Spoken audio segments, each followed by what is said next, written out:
Forget December 25th. Today is my Christmas. Gamer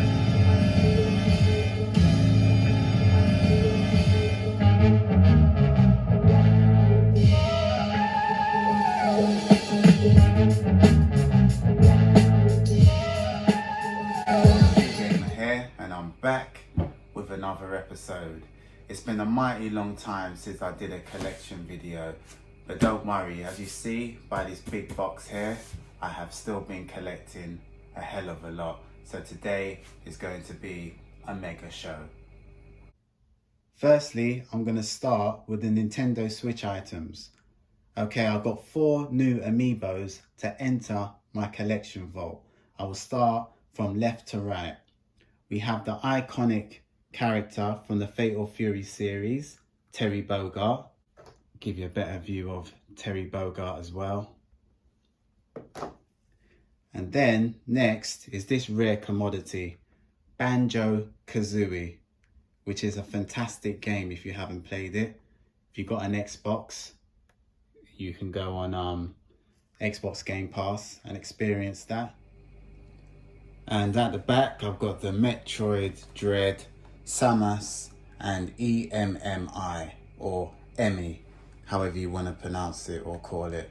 So there is the Metroid Dread, Samus, EMMI amiibo.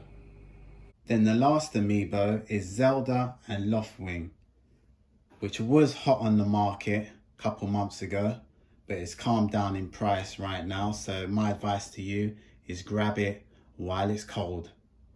Okay, to go with this Skyward Sword amiibo, I have these 2 bad boys. And what this is the Zelda Skyward Sword Joy-Cons. And I have to say, this looks very attractive when connected to a Nintendo OLED Switch. I'll let you guys be the judge. What do you think? And this is how it looks from the back. Now let's enter into the PS3 territory. Finally, I got this back in my collection. The PlayStation Move navigation controller. Now, my PlayStation Move set is complete. But to go with the PlayStation Move accessories, you're going to need a camera and obviously some software.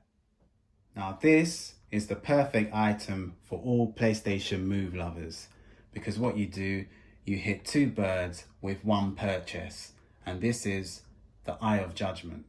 So this Eye of Judgment is packed to the rafters with pure extra goodies, because what you do, you get the PlayStation camera stand, you also get the PlayStation Eye camera itself, then you get yourself a play mat, you get a starter deck, which is this familiar item I have in my hand here, and you also get a 4 function card, which I don't know what really that's about.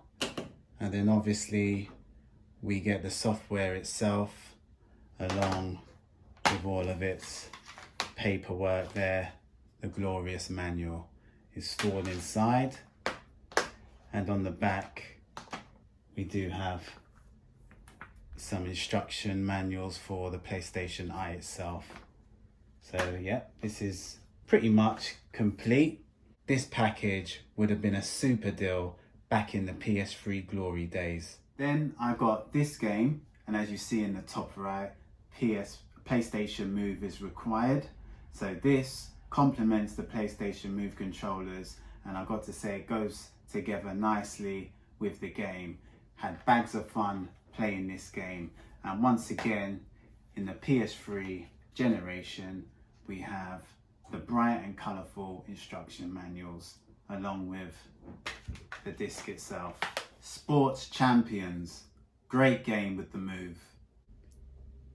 And to enter the special sealed library of games, I have 3 genuine sealed PlayStation Move games. First up, I'll show you Sorcery, and the Sorcery is one of the first games to put the PlayStation Move through its paces. And yes, as you see there, PlayStation Move is required. Then we have the Fight, which was very enjoyable, punching at the camera back in the day, as we have the legend Danny Trejo. See the image of him at the back there. So yeah, the fight. Then we had one of my favorite games for the PlayStation Move, and that is Racket Sports.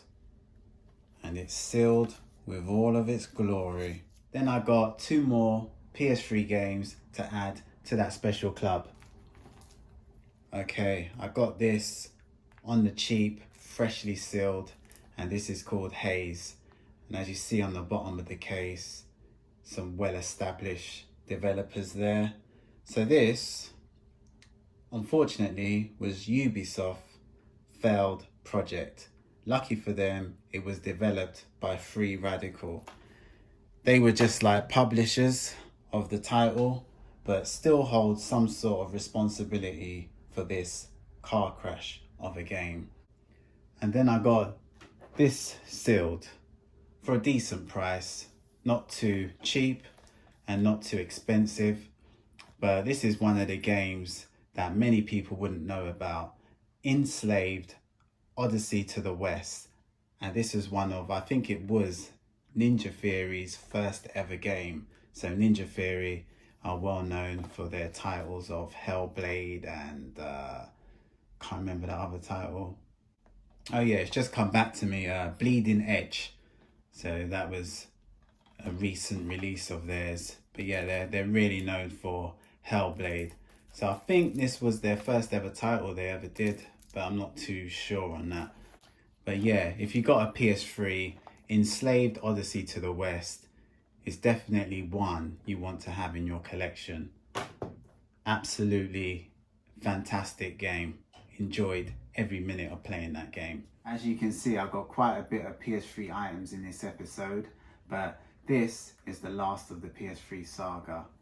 Evil Within limited edition, and it looks very unique because it comes with a lenticular art card that's underneath this case cover, and it gives it a kind of 3D effect depending on how you position it with the light.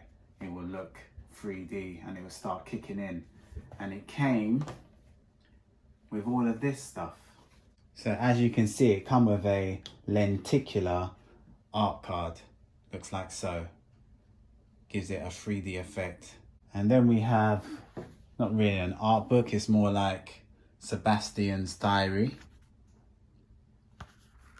And there's not really no images of any kind. Just really looks like, yeah, a notebook, a diary, as they've explained. And then we have the game itself, Evil Within. And this game is magnificent. Both of them I've played, Evil Within 1 and Evil Within 2. And do we have the authentic manuals? Not really. Oh yeah, this is kind of a manual, isn't it? Just showing you a start up with the picture of the Mega Brain on the front there of the cover. And then we got the disc itself. So yeah, this is the Evil Within limited edition. Okay, sticking to the lenticular subject, I have 2 lenticular sleeves. And the first one I'm going to show you is the Resident Evil Village lenticular sleeve, just to liven up the game box.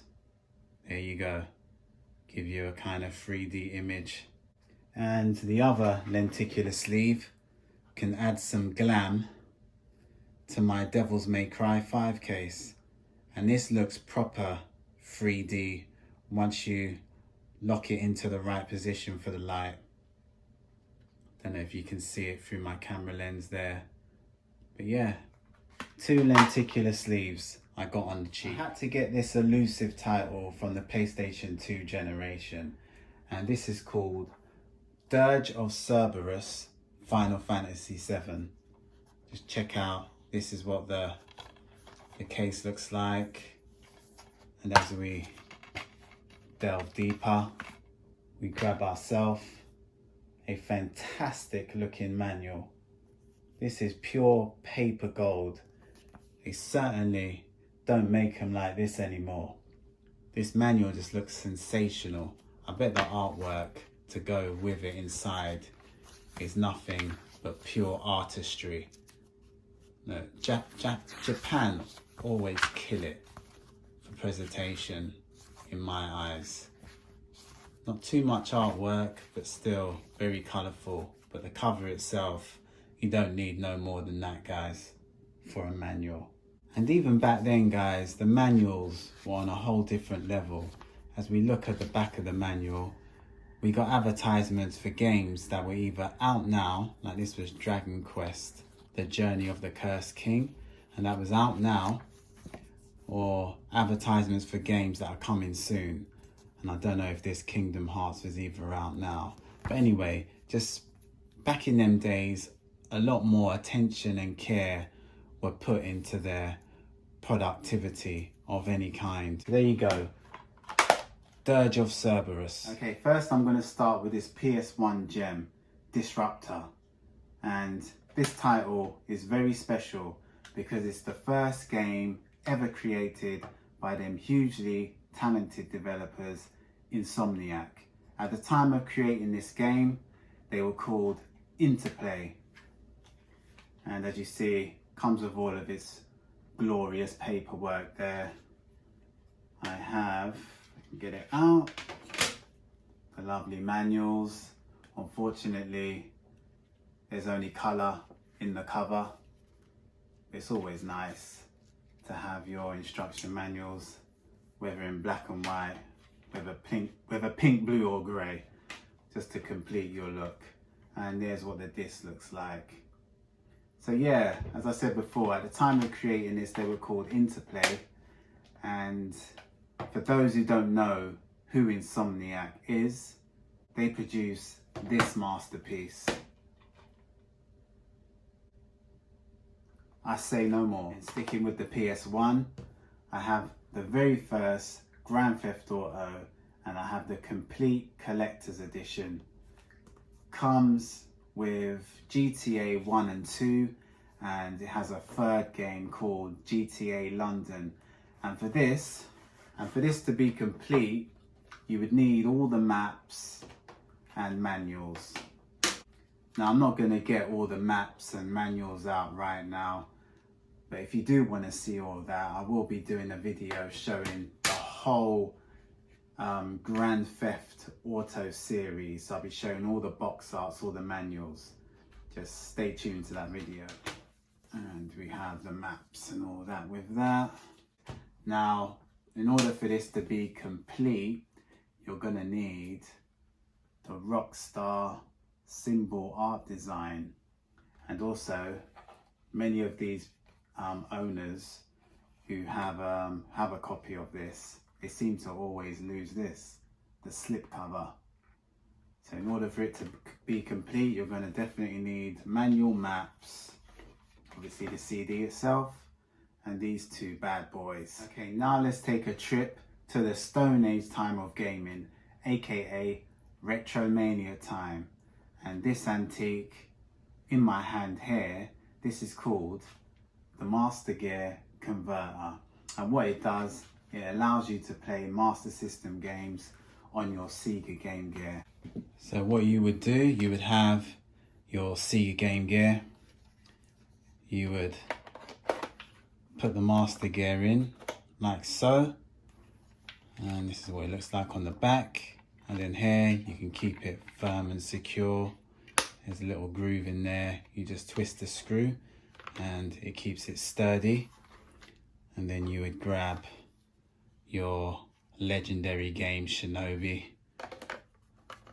put it in like that, then bang, I have a Master System in my hand now, no longer a Game Gear. And this, boys and girls, is the Sega Game Gear Wide Gear. And what this did, it magnified the standard Game Gear screen, and it would give gamers back then a much better experience when playing games on a larger screen. And as you see, it comes with the instruction manual, Also comes with the protective plastic for the accessory, and as you see, we got the box that I showed you earlier with all the fabulous inserts. And then we also need this screw to keep it secure. And to get this complete in box, trust me, it'll be very difficult to find. And if you do find it, they'll be probably doubling, or in some cases, tripling the price for it. And when attached to the Game Gear, guys, it will look like this.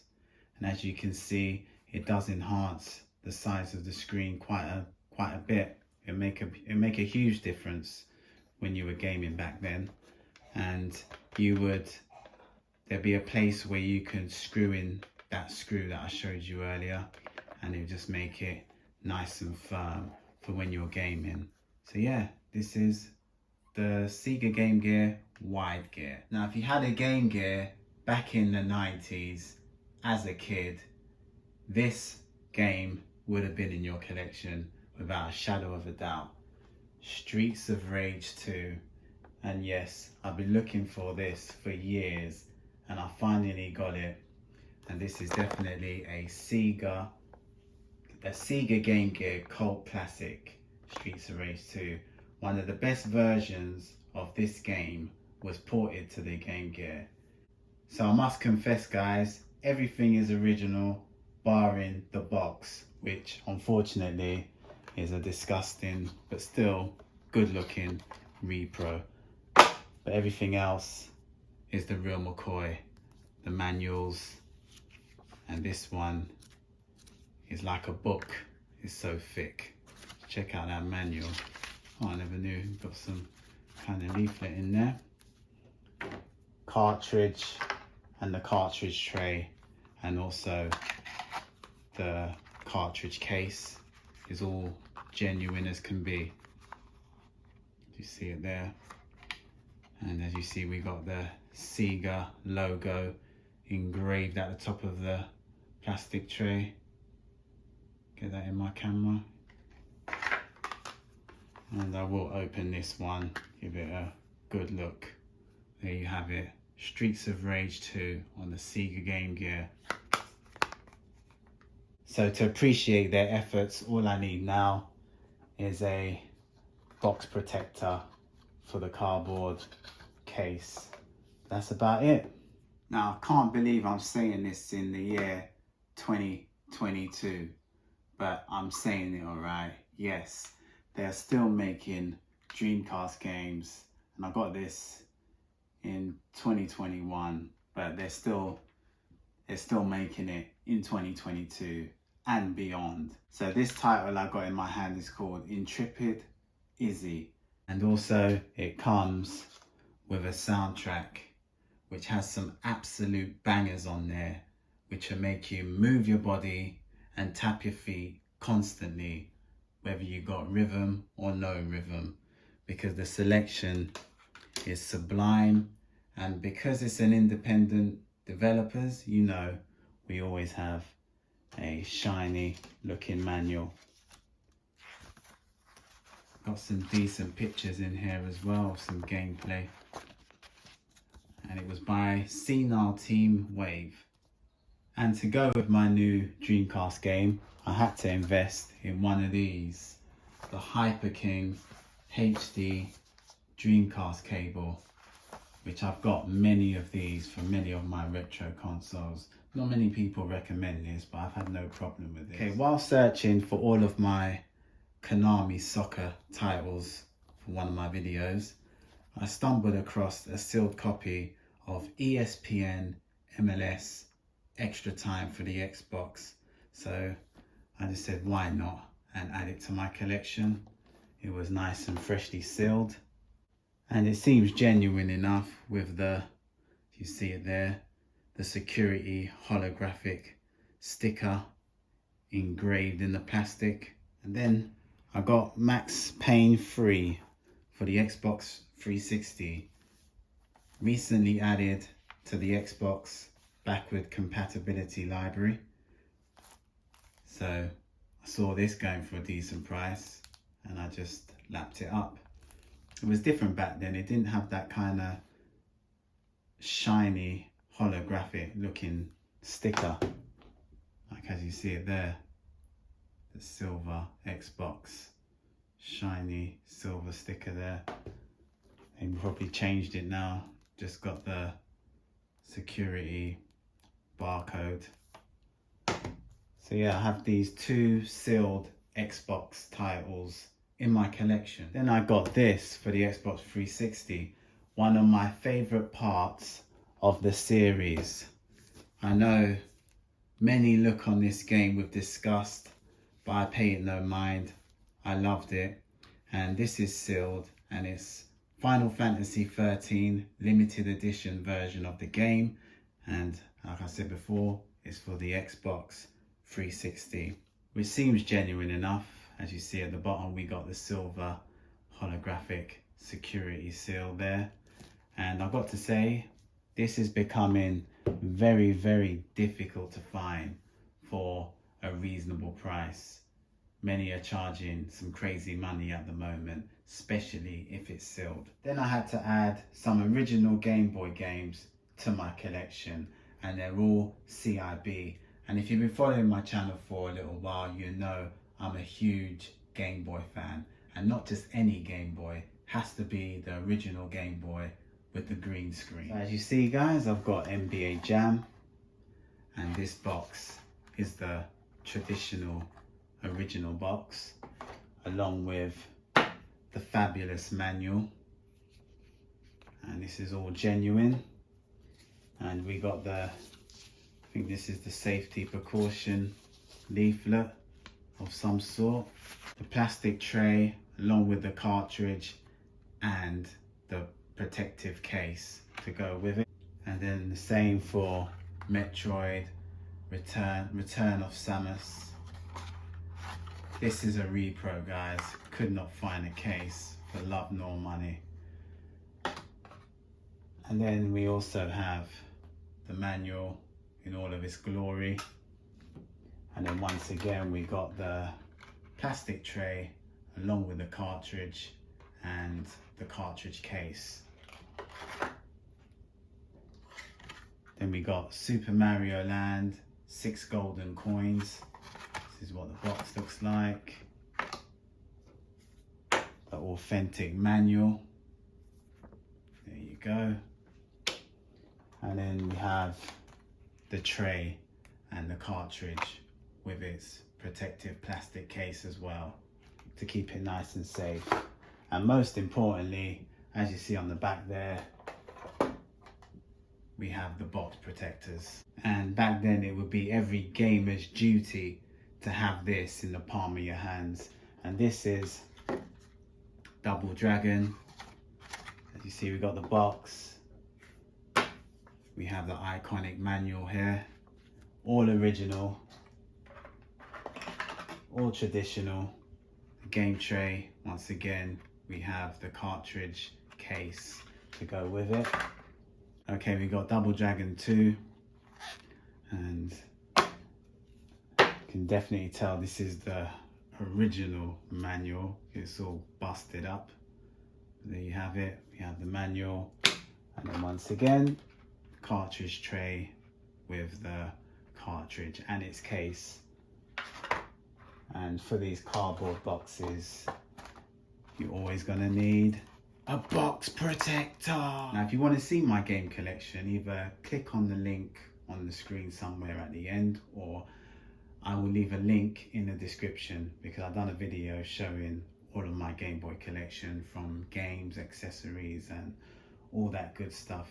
But yeah, these are the latest additions to my Game Boy collection. And I have another 2 sealed games to add to that special club, and this is Jump Force, which might end up a commodity and very hard to get in the future. That's why I decided to jump on the bandwagon now, but I'm not too sure, because amongst themselves I think they're having some conflict issues, so you never know. And that's genuine. As you see guys, we've got the traditional strip or ribbon, however you want to call it, and it says PlayStation on the strip. I have to admit though, I got done by a resealer for this one, because just check out that shabby reseal. If you can see it there, it's all overlapping. You can just tell that's been resealed by a resealer seller. So yeah, because Nintendo would never do something like that. They're perfectionists, Nintendo are. So I got done by a resealer and I messaged him and gave him a negative anyway, but I'm gonna keep it. And I didn't even mention the name of this. This is Star Fox Zero, which is going for dirt cheap. So let's hope I get lucky next time and don't come across a resealer. Now, if you got this in your collection, take good care of it, because it's the closest thing to treasure in the retro gaming world. And what this is Konami's Soccer. This is what the box would look like. I've showed this in one of my videos, Konami history, but I'll show it again because this is a hidden gem. And this is what the manual will look like. And this is all traditional, nothing repro in this. This is the real thing. So, and the reason why this is such a commodity, this was Konami's first ever soccer game. And this game was exclusively made for the MSX computer way back in 1985. As I normally say, that was the golden age of gaming. And everything is genuine, no repro. It's all traditional here. Got the game tray as well, along with the cartridge inserted inside. And as you see there at the top, MSX, Konami software at the bottom. So yeah, like I say guys, if you got this in your collection, take good care of it. And this was way before they brought to life the Pro Evolution Soccer series. I suppose all I need now is the MSX computer. Why haven't I got one, you ask? Because it costs a fortune. But I will get one day just to play Konami Soccer. Mark my word. I'm going to start off with a big massive shout out to Mad Little Pixel for this precious creation. I just actually might have missed this one if it wasn't for that collector kingpin. Believe me, Mad Little Pixel don't mess about. Only way I would have saw this is if I stumbled upon it by accident browsing through Amazon or something. But yeah, if you're still into NES, this book is tailor-made for you. This will give you all the information you need to know about the system, the software, and many things more. So yeah, if you're just a fan of retro collecting in general, pick this book of tricks up. And this is called the Original NES Endings Compendium. And this in my hand, guys, is for a brilliant game which was in a league of its own when it was released. And this is the art book, no, it's the art of Death Stranding, which in my mind right now, I'm contemplating on whether to break the seal or not. But I'll probably just try and get another copy, because this little Gemini will be valuable with time. And yeah, anything with Hideo Kojima is always welcome in my collection. And once again, a big shout out to Happy Console Gamer for this one. Okay, next up I've got some relics again in the gaming world. Okay, then we have Hypersports and Daley Thompson Decathlon. And believe me, these games will leave your poor fingers in agony back in that 80s disco era. And yeah, had these little unique clamshells back then for certain games. And then the standard ones will come in a cassette looking case here, but these are a bit more premium. And then we have the best ever arcade car game ported over to the 64 back then. you know, everyone was happy to play this game. Outrun Europa. And it comes, this was like a collector's edition box. Very rare to get something like this. Came with the tape. And for you youngsters out there, this is what a tape cassette looks like. Just had a reel of film ready to go. Loading times will take a decade. And this is the manual, or the product manual, whatever. So yeah, got a few Commodore 64 exclusive pickups to add to my collection. So yeah, reason why I really picked these games up, all 4 of them, I remember playing them as a 6-year-old. So yeah, got some C64 pickups to add to my collection. And keeping to the C64 topic, I got myself one of these. And what this is, it's a C64 micro switch joystick. And why I got this is for some co-op mega action to enjoy with a friend or a foe. So yep, that is a C64 micro switch joystick. It's compatible with a PC, Mac and Linux. So it will come in handy for multiple computers. Then last but not least, we have the creme de la creme of this collection circle episode. I always wanted to have this, and now I've got it, I feel powerful. As you see guys, it comes with all of its inserts looking brand new. This lid is always obscure. And what's lovely about this, look at that, comes with every inch of paperwork. Nice packed program guide, so you won't get lost when setting it up. We got the glove itself with all of its protective, glorious plastic. And it looks in pretty good condition, look at that. Considering the age this was made. To show you there, we got this kind of device which kind of hooks up to the NES, and these 2 things will go on the TV for kind of sensing purposes here as well. So that will connect to the power glove. There you have it. Look at that. All the prints, no fade or nothing. This is in pristine condition. I'm very happy with this buy. Got it for a decent price as well. And we also get these things which I have no clue about. And then hey, take a look at the glove itself one more time. I'll take it out. There you go. Look at that.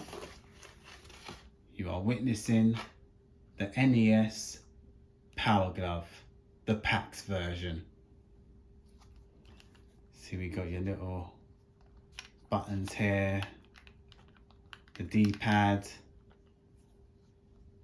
A, B, select and start, and some extra dial-ins at the top, program, enter. So it's a pretty deep creation they made here. So the power glove, guys.